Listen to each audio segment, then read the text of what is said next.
Welcome to Ni Chronicles, where we unfold stories of purpose, hope, passion, and love. This is your host, Nicolette Ann Sumagaysay. Ladies and gentlemen, we're so blessed today to be graced by the time and presence of the first mentor that I've ever had. Ever since, I've looked up to her because of her different kind of dedication to her passion and purpose. Currently, she's the Mother General of the BVMC Sisters. She's a devoted nun, an inspiring teacher, and of course, my second mother. Let's hear it straight from her, Sister Lumen Goodess BVMC. Hi, sister. Good afternoon. How Hello, are you? Nicolette. Good afternoon there. Okay, good afternoon, good morning, good afternoon. I'm good. I'm still kicking and alive, and nice to see you here online. Yes, nothing has changed. You still look the same, sister. And Sister and for Lumen still the same. yes, of course, sister. For the sake of our audience, could you tell us a little of your background, your early dreams Mhm. and aspirations, and what keeps you busy nowadays? Okay, way back when I was so young, when I was younger than today, I am a very simple woman, a hardworking student. A hardworking student way back when I was in college. And then I have a very simple dream in my life that after my graduation in college, I have to get married. And of course, that dream with my boyfriend, when I had my boyfriend since third year in high school up to college. So that was my simple dream. But time changes. Now I have my dream that after graduation we have to get married, and then his plan was to pursue in college law, and then I will be her secretary in the office. That was the very simple dream, and I never dreamed to become a nun like this to what I am today. All That's right. all. What sister? What was the turning point that led you to your decision of becoming a nun? It is because when I grow up not a Catholic. I have this kind of faith as a Catholic from my mother and father, but then it's not very strong faith at that. And I was convinced with our neighbor before, because we have a very good neighbor also, a pastor in the Jehovah's Witness. So I grew up like that. And then when I went to college, I went to a Catholic school. Then I had my very religious classmate who is very religious talaga. And he went to church every afternoon. And then we were five best friends during my college. And then every time we had free time, we went to the library and read books. So that was our passion before. So what we did, since we were five, three of us were girls and the two of us boys. And then we read at least every day during our vacant time, we read five books. And then after reading those five books, each one of us assigned to read one book. And then after reading, we shared together what what we read. So we considered that time, because there was no computer, no laptops, no cell phones. So we read books. And after the end of the day, after reading, so evening time we share together. Then we have simple snacks together with classmates. We can eat simple candies, then that's all. Then we laugh, and then we share together about the five books that we read. And we consider at the end of the day, we read five books. That was our passion. And then there was a time that our classmate, I admit that during that time, I mean, she was, she considered herself poor in English. And I so consider myself, I was so very poor in our religion subject. So she asked me to please help me during my doing my assignments and during the test. Then I told her, oh, okay, sige, you can copy from my answer in English, but give me also your answer during religious subject, because I cannot remember. I cannot memorize the prayer. So that's it. And then there was a time that I think that's the way of God, how He really snatched me from the world, because I don't have any idea about the nun. I don't have any idea about religious life. So she invited me. why not come with me in the church and attend the mass? And then I told her, I don't know how to pray. And then one time I decided that something pushes me, something push me to attend and to go with her. When I get into the church, I saw the light. I told her, I have to stay here at the back of the church in our school because I don't know how to pray in the Catholic way. And then she told me, no, it's okay even though you don't know how to pray, but still God doesn't judge you that way. And then I opted to stay at the back and then look straight in at the center of the church, and I saw the tabernacle during that time. The mass during that time is 5 o'clock in the afternoon. And I cannot imagine even until now that the Blessed Sacrament of our in the church of our school during the time was so light. So that light coming from the Blessed Sacrament, it seems to me closer and it strike directly to my heart. And in my mind, oh, I cannot understand. I cannot understand what I really feel inside the church. And when after the mass, when we went out, I told my classmates, I had this kind of feeling that I cannot understand. It seems that I am happy, but I cannot understand where it came from. And there is something peace that I cannot describe. And then she told me, maybe that's really the call for you. And then I cannot understand what's that kind of call, what kind of call from me. And then in the evening, nighttime, I had a dream. I had a dream. And in that dream, the big voice asking me, Lumen. It's not yet my Lumen, my name before. Maria Luz. Maria Luz. When you die, where are you going? That kind of beautiful, the big and soft voice, I cannot understand where it came from. So, morning came, I realized that, oh, I had a dream asking me if I will die. And then where what I gonna do, where I am going, I cannot understand. And then that was successive 3 nights. Wow. Successive 3 nights. So I told my friend, and then I asked her, uh, what does it mean?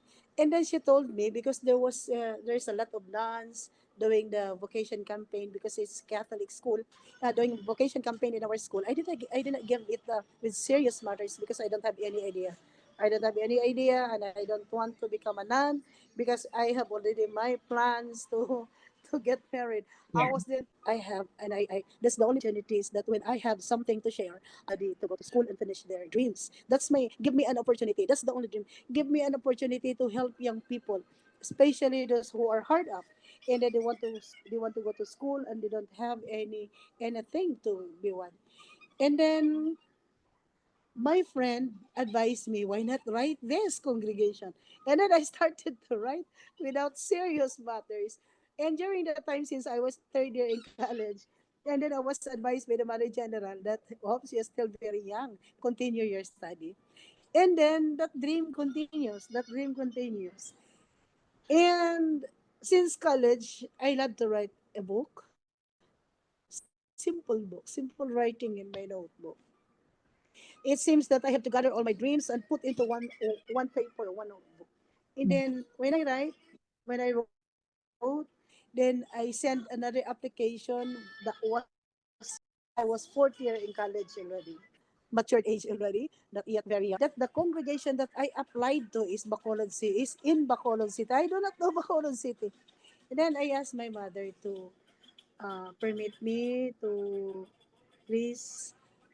I asked her to get into this kind of life, and then my mother cried. She cannot understand. She will not permit because of course we Filipino parents, the dream of our Filipino parents, especially my mother during the time, they were poor, and then expecting me that after college I can help the entire family, and I can help financially, and of course Yeah. the needs of the family. That's their dream of being a mother. And then it seems me everything, including including the plans to get married after graduation, nothing for me. And then I asked my boyfriend that we have to break. Oh, I have to leave you because I need to follow this dream. Nobody believes in me. Nobody can really think in 100 times that I will really survive because I am sure I am an outgoing lady. Oh, yung tipong Pilipinang palabarkada.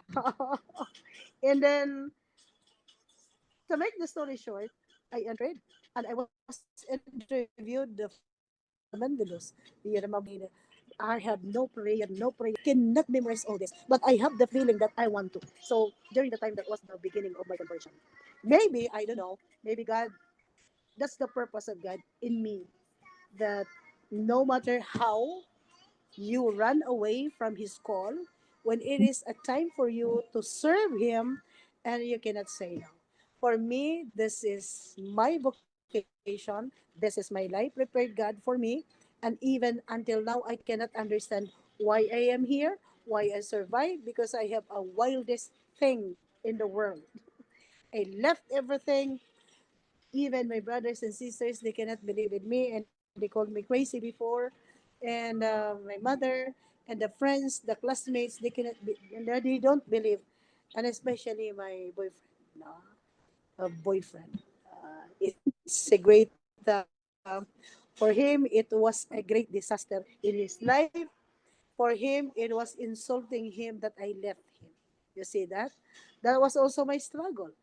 That was also my struggle for more than 10 years because we love each other. But then, even though how that love connects with each other, when God snatches you to the world and to serve Him, there, here I am, I can say.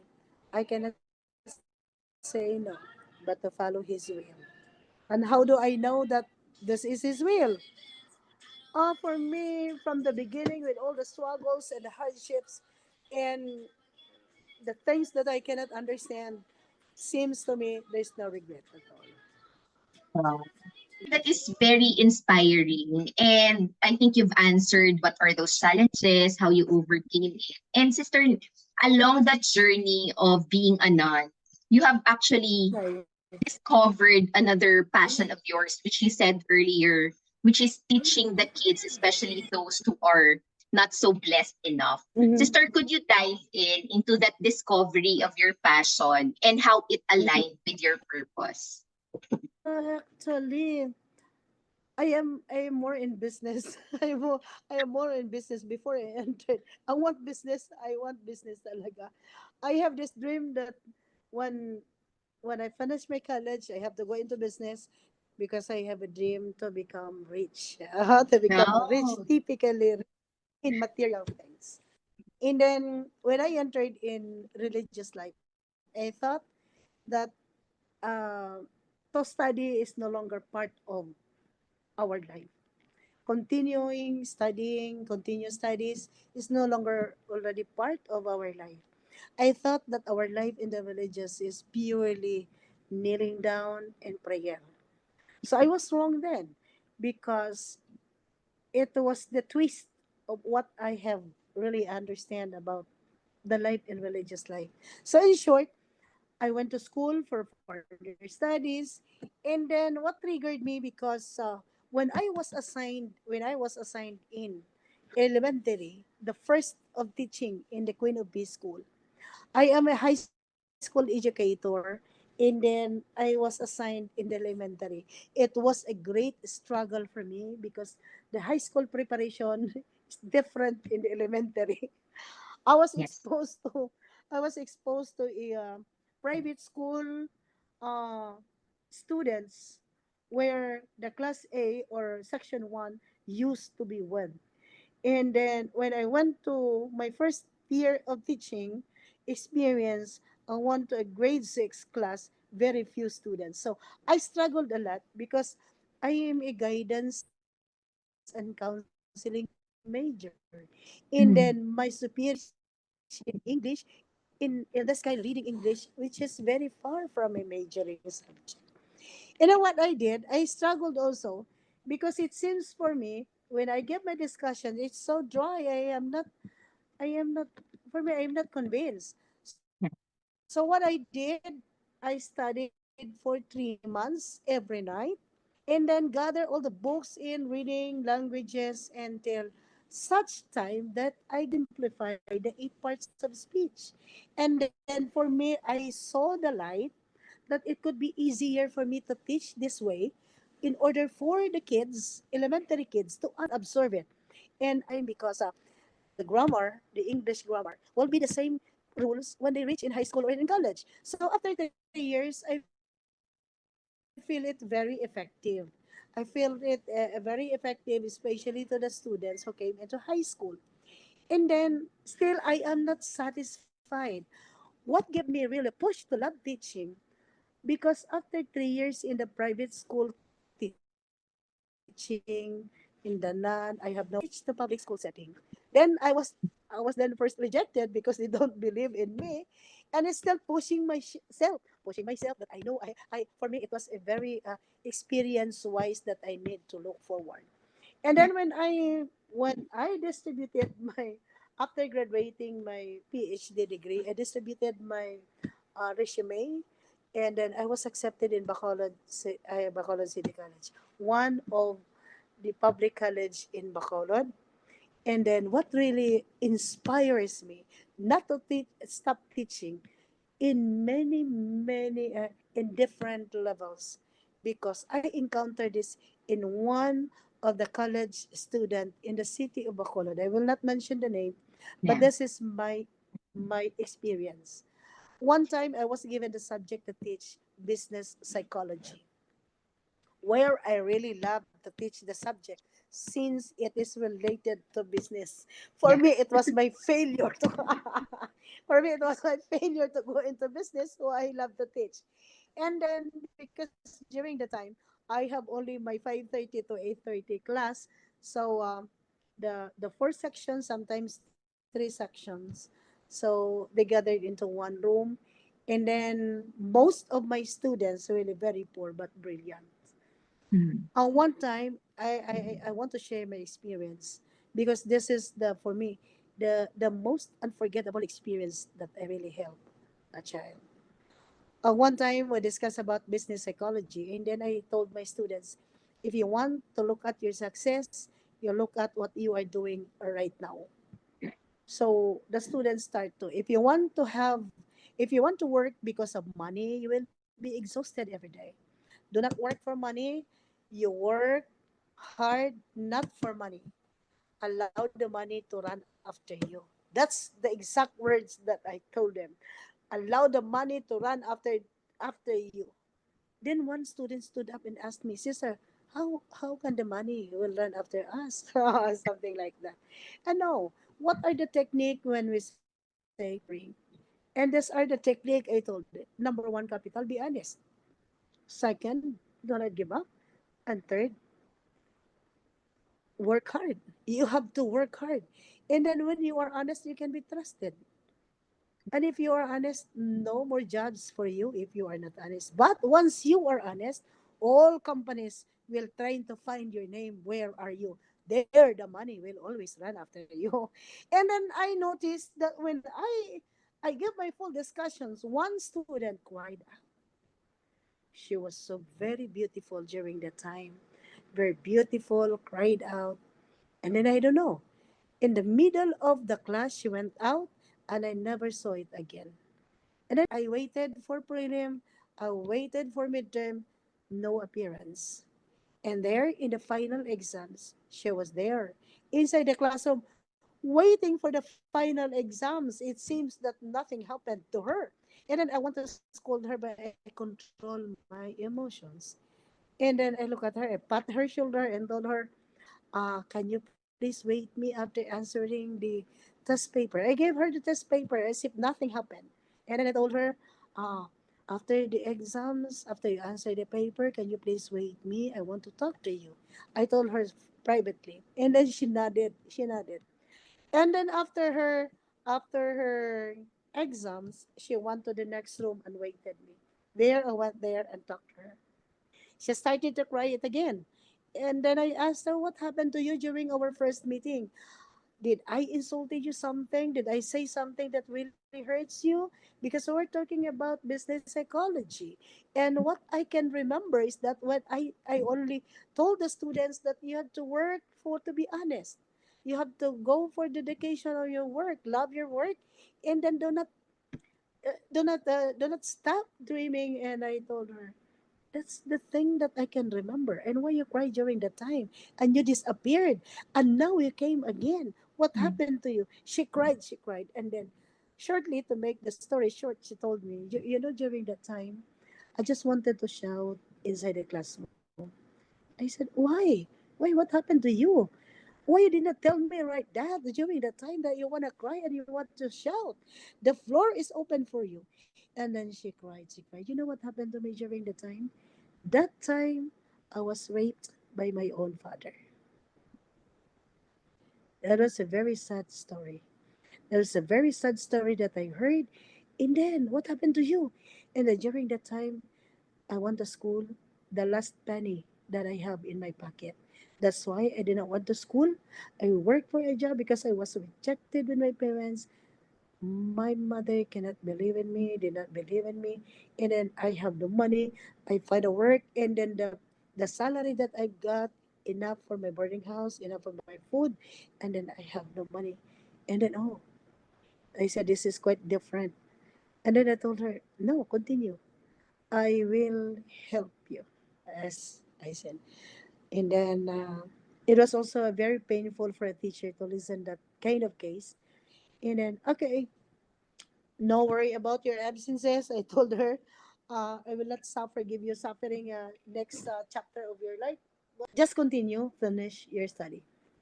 Continue and finish your study.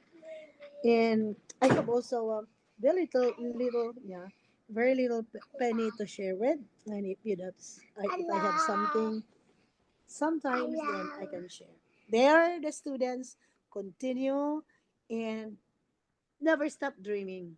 In short, I always talk to her. I talk to her to continue your dream, and then just the worldly experience that you have. It's so painful, but there's a need to move on because that's only Yeah. temporary. The body is temporary, and it is not your fault. You are only a victim, but you have to continue. In short, I realized that after 3 years, I realized that she went abroad and she's really successful. Wow. So that really inspires me. And that's only one example of the many, many encounter that uh, I can say that the students really, the encounter that I had really pushed me not to stop because there are really many young minds need an inspiration. I'm not considering myself as an inspiration, but then inside the classroom you really encounter the Yeah. student that they really need something. And that's why I am very visible and I love to teach, especially in the public school and in the private. Wow. That really Every, yeah. Eh, and it answers my dream before that yeah. way before I became a nun. I Lord give me an opportunity to help the young people, and Correct. it might be during the time I was then that the answer that I really help. No, it inspires me a lot. Yeah. Even until now, I can remember looking at this kind of lady that's successful already, and then can you imagine if I failed her during that time and I stick to the rules? When I stick to the rules, that three absences means drop. It's wrong. What do you think? What will happen to the students if I dropped her? Yeah. So nothing. So Yeah. it was maybe double a double problem that I will be Yeah. created. But I am very thankful that God leads that the way. Yeah. I'll go. Sister, no, your passion has actually lead you to help more people, and it has been an opportunity for you to really help them, not only the students in school, but as well, sister, I know for a fact that you've been handling also or taking good care of the kids there in the orphanage. So could you tell Yeah. us more about the Santo Niño Homes Orphanage that you've been Mhm. handling, and what are the current needs also of the kids, sister? Yeah, you know what? When I was assigned in an orphanage, that was the very big twist in my life because I was exposed already and used to work in the school from being a teacher to school admin. So my life is already in within the four walls of the In our school. own comfort. I have my own comfort that I already know that this is my work, this is everyday routine work. So when I Yeah. arrived in the center, it's quite different. Because in the school, after 5 o'clock, no more students, no more responsibilities. You have Yeah. only to take care of the papers. And then in the school, I slept every night, 1 o'clock or 2 o'clock, because of so many papers to be done. And in the orphanage, I said, "Oh my God, what will I do here? What I gonna do? I cannot 24/7. understand from the school setting to this kind of kids that we handle. Thus are the abandoned, the kids that we have abandoned, neglected, homeless, extremely poor and fumbling. So it makes ages from 0 to 12 years old. Now, right now, as we have our chit chat, our youngest here is 1 month old. And the eldest we have here, our eldest is third year in college, in scholar also in Kamsu. Wow. And we have 32 kids. We have 16 toddlers and we have 6 babies now. Can you imagine that one? Wow. And then I thought, God, what will I do here? I don't have any idea. I don't know actually typically how to take care of especially the babies. But then, God really gave me the grace. I thought that I cannot sleep well because 24 hours, 7-Eleven, you have to go with the kids. You have to embrace all the traumas. If we have 32 kids, you have also to embrace the 32 types of trauma. And then you cannot give everything because you are with the sisters. The kids really needs the image of a father. And we are all nuns. And then there was a time that the kids, all of them, boys and girls, they wanted to become nuns because they thought that all the professions are nuns. So I think I said, oh, this is no longer the right way. We need to have Mhm. mass every day so that they have the father image also to look at into. Yeah. And then God really gave me the grace. Why? Because this is the work that before I thought I really hated. This is the work that I thought I don't deserve to be here. This is the work that I thought I am not fitted with. But this is the biggest mission that I really embrace. And God give me the grace. And what's that the grace?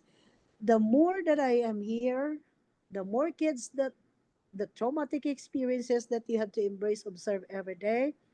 God give me the time of exactly 9 o'clock sleepy. I can sleep earlier. I sleep here earlier and enjoy. I realize that to be with the kids more fun, more fun. And there, I learned a lot. I really learned a lot in terms of adjustment, in terms of being humble, how to go with the level of the kids. Why?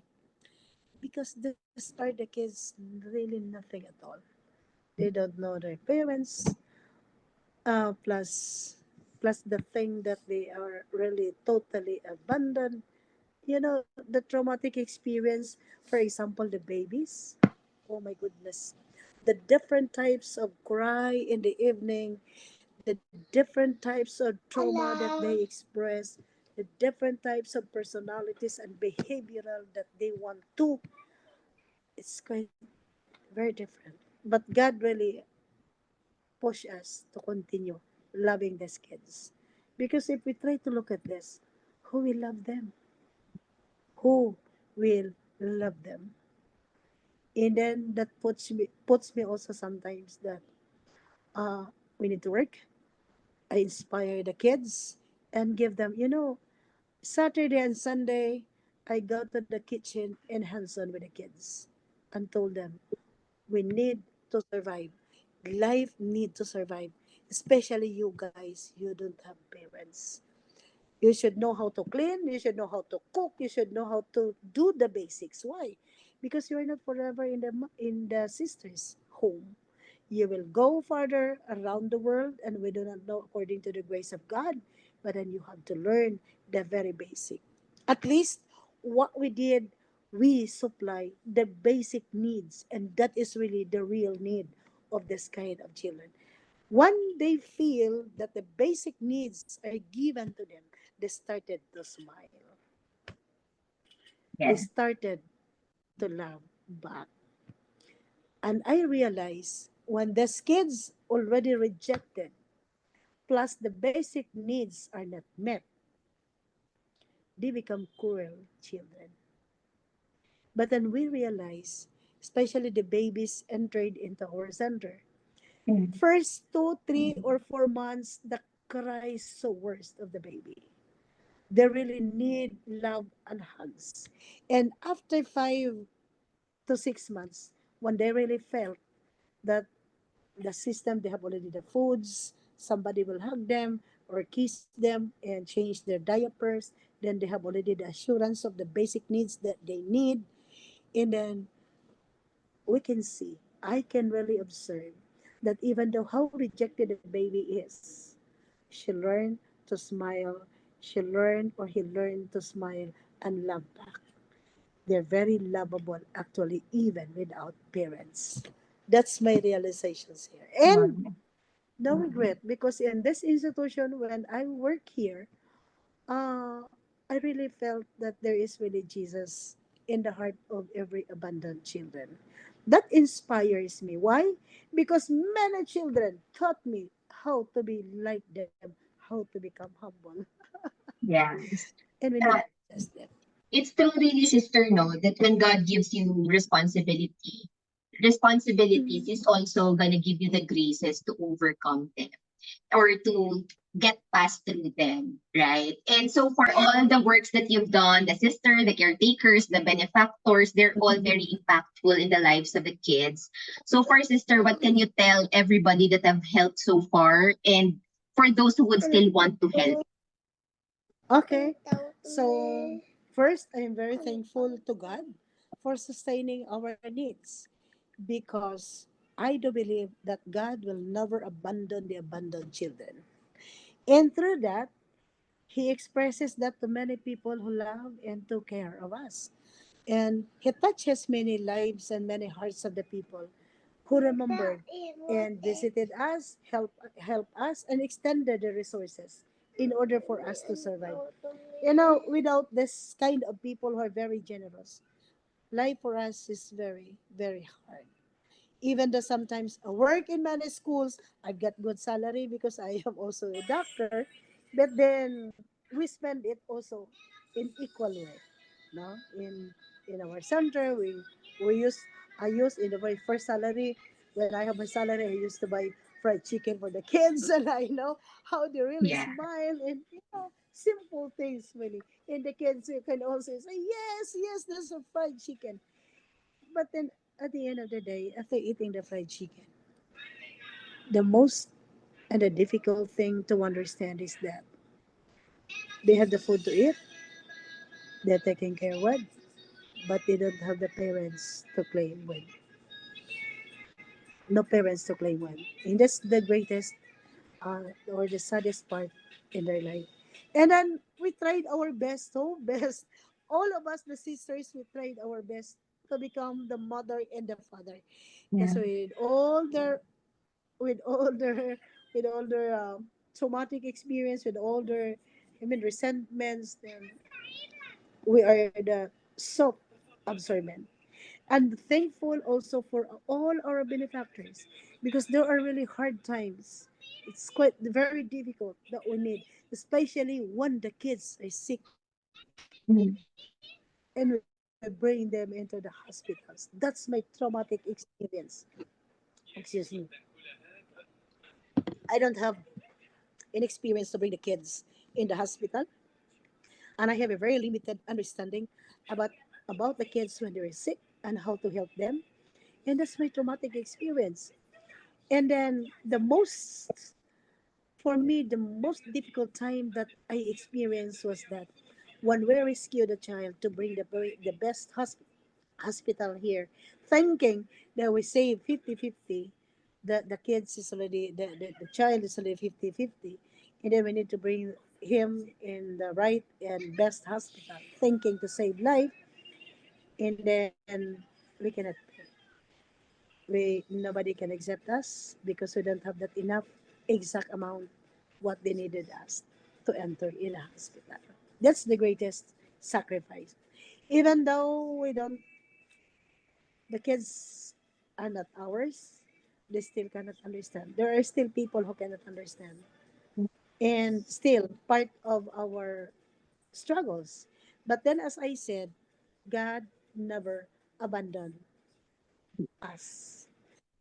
He always sent many instruments, like the people who really like to help. And I am very thankful for that. There are so many experiences. And for those who want to help, for those who need to help, you are all welcome. You are all welcome. And what are the basic needs? No, I don't have the list in here, but more or less I memorized because I crafted it. Yeah. The basic needs of our kids, like for the babies, we are so strict in terms of milk, the formula. And if there are parents who want to donate the mother's milk Mm. or the milk from the mother, a breast milk, I think a breast milk is welcome. And welcome to our center. Please send it to us. The breast extra breast milk. Oh, anyway, you can put that in the refrigerator for the kids. Yeah. And then we also have like diapers with different sizes from newborn newborn to extra large. And then we need also rice. We need also kitchen needs like vegetables. Also, we need that. The foods, the daily needs that we need. You can also help. You can also help for our sick fund or health fund for the children. Our doctors are free, our medicine sometimes is our doctor's prescription is not free. The doctors are free, and sometimes the hospital is not free. So for those who help us and knows us, thank you so much for that kind of love. I know that you were touched by the Holy Spirit. That's why you came, not because you know Sister Lumen, not because you know the sisters. It is because you were inspired by the Holy Spirit to help us. We are very thankful for that. Continue for that good. We cannot pay in return, but I'm sure God will bless you more. And for those who wanted to help us, I mentioned already the basic needs, and you are all welcome anytime. All right. Hopefully, sister, this is gonna be an instrument also to call for everyone who would like to help. All right. And sister, second to the last question, I know you're also an author. Aside from being a teacher, a devoted nun, an administrator, that you have written about the language of love. Sister, could you just share a little bit of it?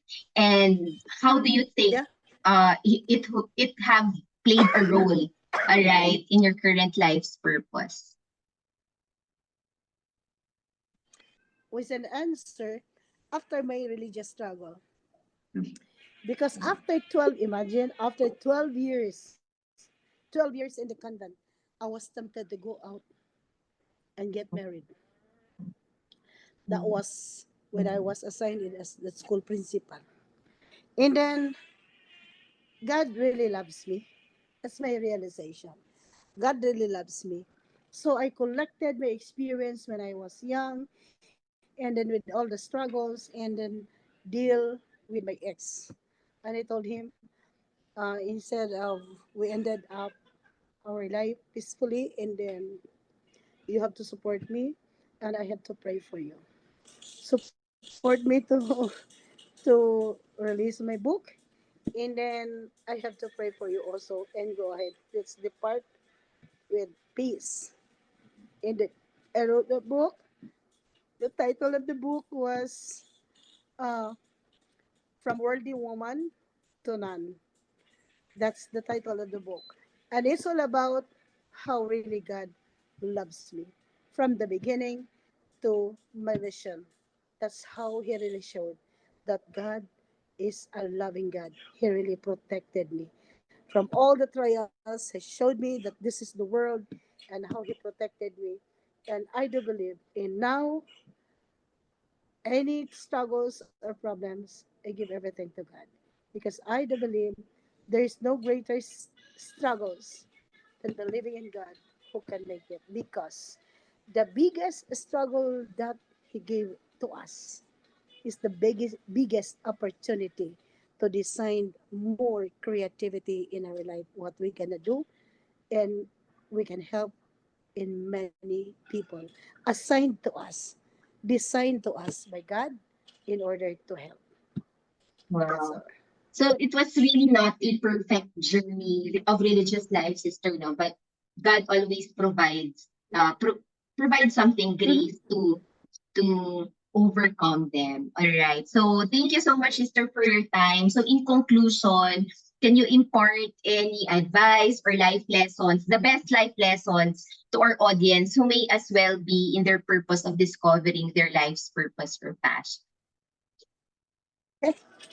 Each of one are given with our design purpose coming from God.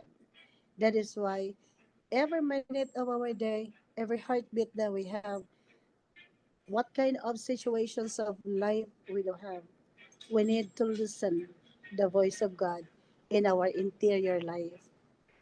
God speaks to us every day, and we have to hit the target, that purpose, so that we can consider that success is only at the hand, at the ears of the listening with the will of God in us. Success for me is nothing, because that's the world. For me, I can consider fruitful life is really a happy life. A fruitful life means happy with peaceful mind, and you can make a difference to many people, especially to the less forgotten in this world. Make a difference, and do not forget to make kindness a habit. Even our simple smile, we can do kindness to one another.